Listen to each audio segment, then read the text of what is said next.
Hello, I am Lagardère from Sorbonne Université, and I will be showing you today how quantum-based models in the context of molecular simulations can accelerate drug discovery and how machine learning approaches can be used in that framework to further accelerate this intrinsically complex problem.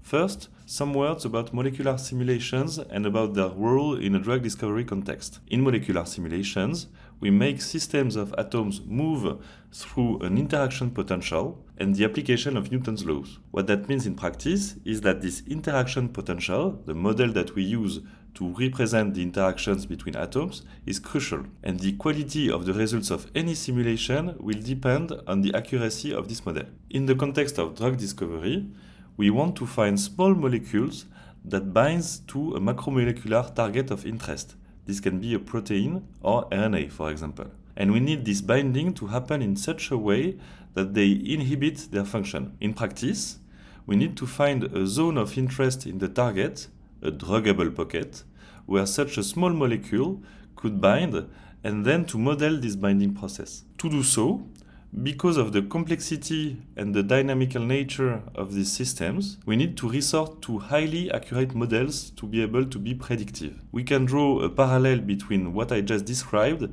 and the landing of a space probe to the irregular surface of an asteroid as represented in this slide. Finally, a highly accurate model is not enough by itself, because we also need to extensively sample conformations of the target alone to find druggable pockets, and the relative movements of the target and the smaller molecule to gain significant insight about their binding. That means that we need high-performance implementations of these models to be able to use them in a practical drug discovery framework. Now, some informations about the new generation molecular models that we have been working on. We know that the ground truth would require a quantum description of all the atoms and electrons of the molecules we are dealing with. But for meaningful systems, it is way too expensive computationally. So we need to make some approximations. Traditionally, for the last decades, people have used two-body pairwise models to represent all the interactions and especially the electrostatic ones. But in practice, we need to include anisotropy and also some kind of response to a change in the environment, which is typically what quantum mechanics would yield. To do so, we include a multipolar description of the density of charge of our molecules. This gives us anisotropy. And we include many-body polarization to represent the electronic mobility of our system when it changes of conformation. So, what would these more accurate models give us in terms of properties of interest? Here are a list of things that would become possible in this context. First, we can deal with small, subtle energetical difference of the complex biosystems because of our accurate description of all and potentially weak interactions. Then, this gives us access to the computation of free energies of binding, useful for drug design, and I will come back to that a little bit later. Also, it means that we can model metals, including heavy ones, and also ionic liquids that play a pivotal role in modern batteries because of the inclusion of many-body polarization effects. Also, and I won't develop that too much, but just note that when coupled to a purely QM description of a subportion of the system, this new generation of models yield accurate liquid phase spectroscopy and reactivity of complex species. Remember that in practice, we need massive sampling and not only high resolution. This is where high-performance computing comes into play, and this has been our focus for the past years. To give you some historical context, 10 years ago, no real high-performance implementation of polarizable models existed, and the most popular code handling these, Tinker, was only accelerated through a shared memory parallelism through OpenMP directives, which was not enough to tackle real-life problems. Then, we spent a lot of time and energy to start from this popular and well-designed code, Tinker, to develop a high-performance version of it that we call Tinker HP. But because of the complexity of the algorithms involved in the resolution of these more complex equations, we had to rethink fundamental aspects of the code in its structure, and we had to design specific approaches to be able to reach scalable simulations. These are described in this chemical science paper from 2018. In practice, we started with an MPI-based CPU implementation in Fortran in double precision, being able to scale on tens of thousands of cores on large enough systems, but also being able to scale on smaller clusters, such as the ones typically present in academic labs. So we were petascale ready. But with the advent of modern GPUs, especially the ones from NVIDIA, we knew that we could gain considerable performance by leveraging these platforms. This is why we developed a specific version of our TinkerHP code dedicated to the use of potentially multiple NVIDIA GPUs. This work was mainly done by Olivier Adjoua, who also works at Sorbonne.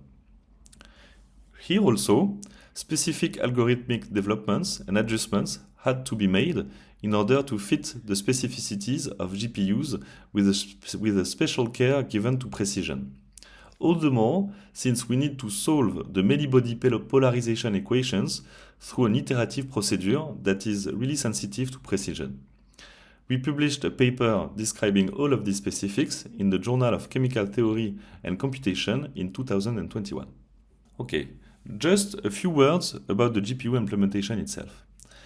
We have two different GPU implementations. The first, and the one we started with, completely relies on an OpenACC portage. OpenACC directives are used to both transfer the data between the CPU host and the GPU device, and also to run the computationally intensive kernels on NVIDIA GPUs.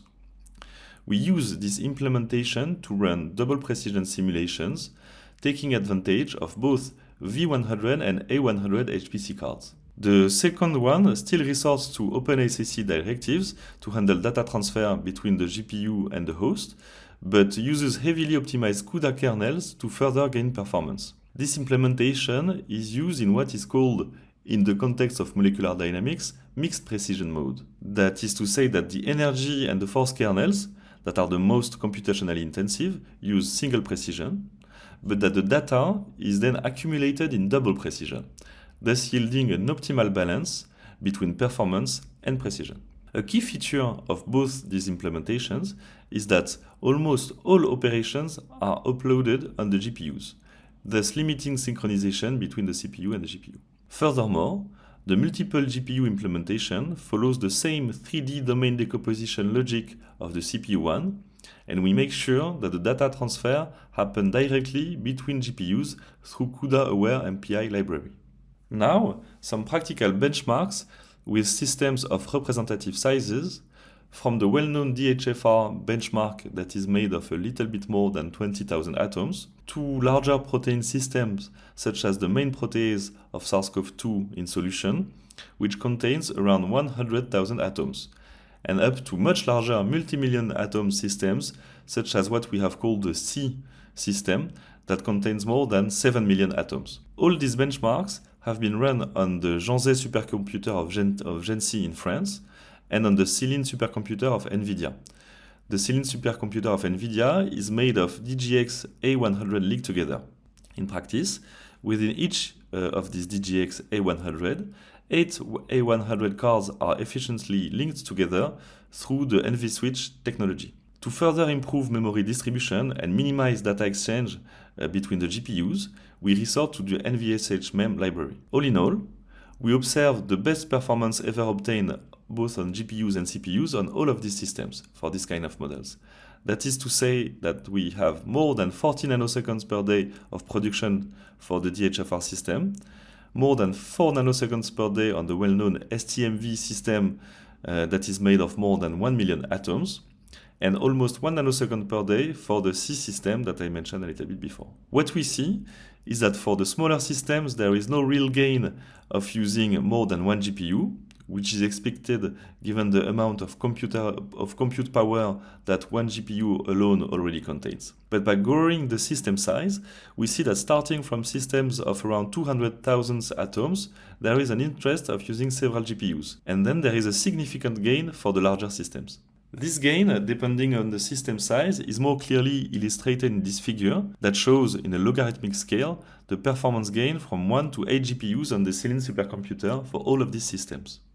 To sum things up about TinkerHP and its efficient multi-GPU implementation, we see that for the STMV system that is represented here and that is made, as I mentioned before, of around 1 million atoms, we reached an acceleration of a factor around 6,000 from the original Tinker OpenMP implementation on 8 CPU cores to the multiple GPU CUDA implementation. It means that it has dramatically opened the field of potential applications of the new generation polarizable models, and this is what I'm going to talk about in the rest of this presentation.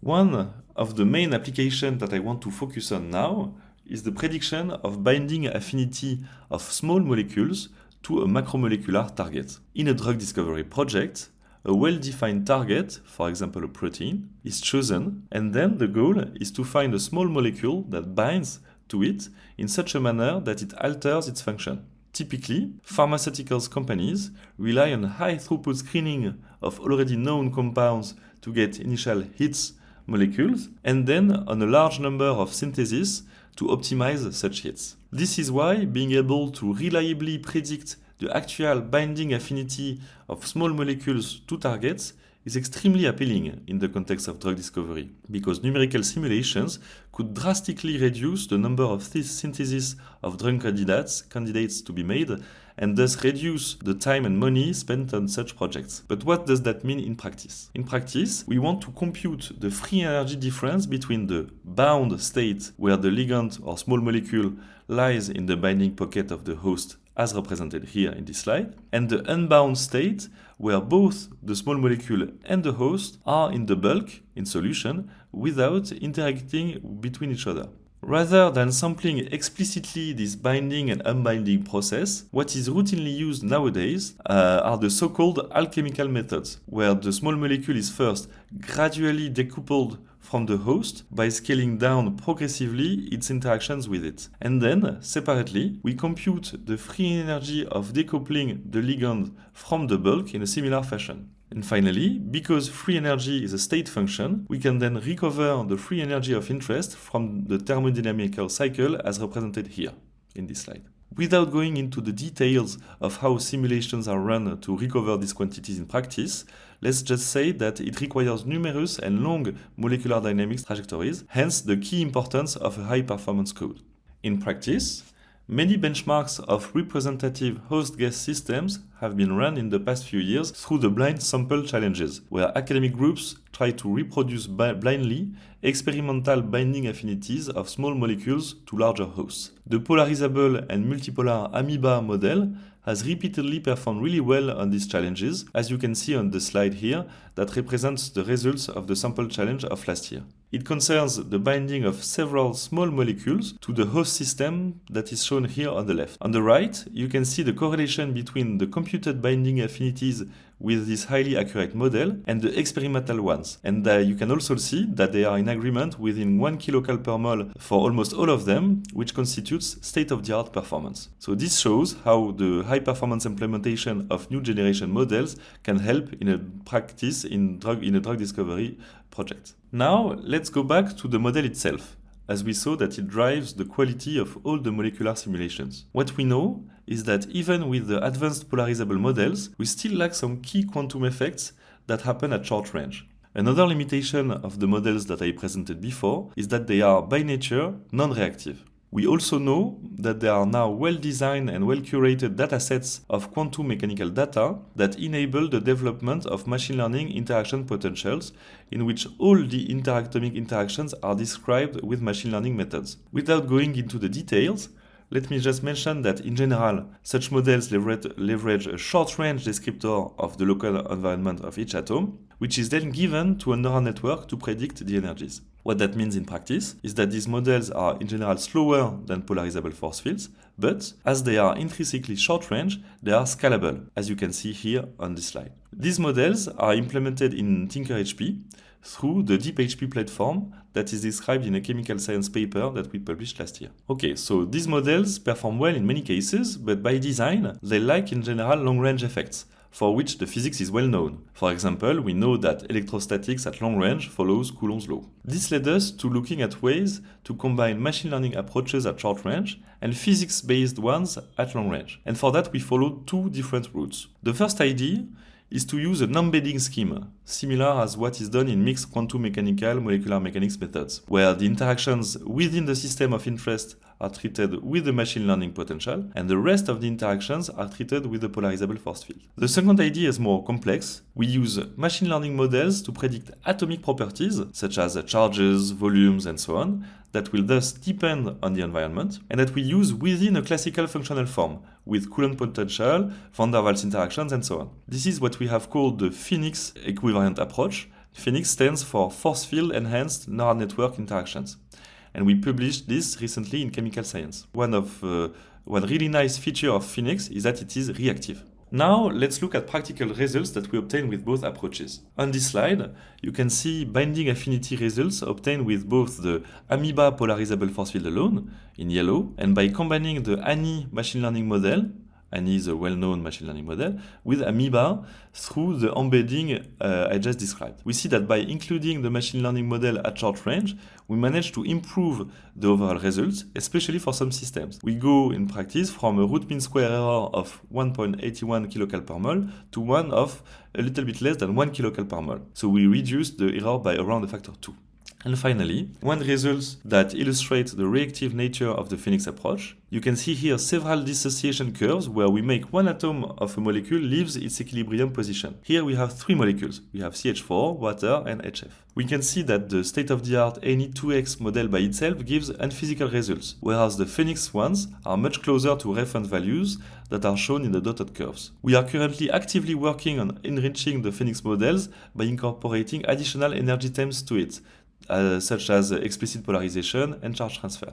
The Phoenix approach is really promising as it naturally leverages the strength of machine learning methods to handle the complex interactions at short range and the robustness of the physics-based long-range interactions. All in all, I am convinced that with the ever-increasing compute power and the always richer datasets of QM data, Phoenix will bring critical additional insight in drug discovery. For example, it will allow us to tackle efficiently the question of covalent inhibitors thanks to its reactive nature. To conclude, I want to thank all the people and institutions that have contributed to the results that I have been showing today. There are people, of course, from Sorbonne Université, but also from the US, and from a company that I have co-founded with people from France and the United States, which is called Qubit-Pharmaceuticals, and that leverage routinely all of these tools to find new drugs. I thank you all for your attention.